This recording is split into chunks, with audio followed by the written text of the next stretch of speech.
এই দেশে ভাই সত্য বলা বারণ, কারণ মিথ্যেটাকেই সবাই করি ধারণ। মিথ্যে বলি, মিথ্যে চলি, মিথ্যে ঘিরেই দলাদলি, মিথ্যে নারণ চারণ।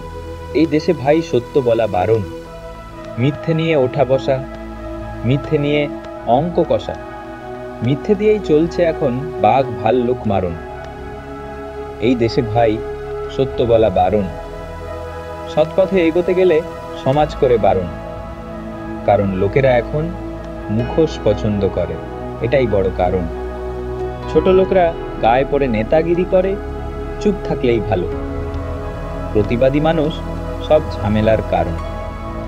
এই দেশে ভাই সত্য বলা বারণ, প্রতিবাদ করলে মিলবে হুমকি, চুপ থাকলে মিলবে সুখে বাঁচার ধারণ।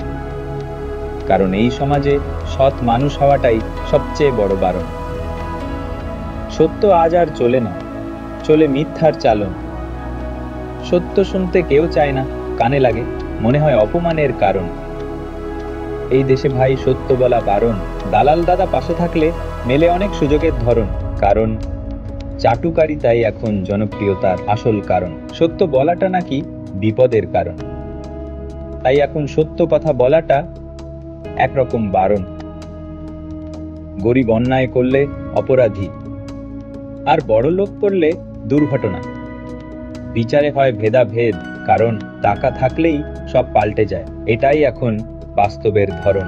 এই দেশে ভাই সত্য বলা বারণ, অন্যায় দেখে পাশে না দাঁড়ানো, চুপ থাকাটাও এক ধরনের অপরাধের স্মরণ। এই সমাজ চায় চুপচাপ মাথা নোয়ানো, এটাকেই বানিয়েছে নীতির কারণ। হিংসা মানুষের নজরে ঢুকেছে, কারণ নিজেরা কিছু পারে না, কেউ করলে সেটা ওদের হজম হয় না, এই হিংসাটাই ওদের কারণ।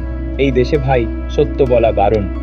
একটা প্রশ্ন, তুমি কি সত্য বলতে সাহস রাখো, নাকি সত্য বলতে ভয় পাও? কমেন্টে জানাবে, ভিডিওটা শেয়ার করো যদি তুমি সত্যের পক্ষে থাকো।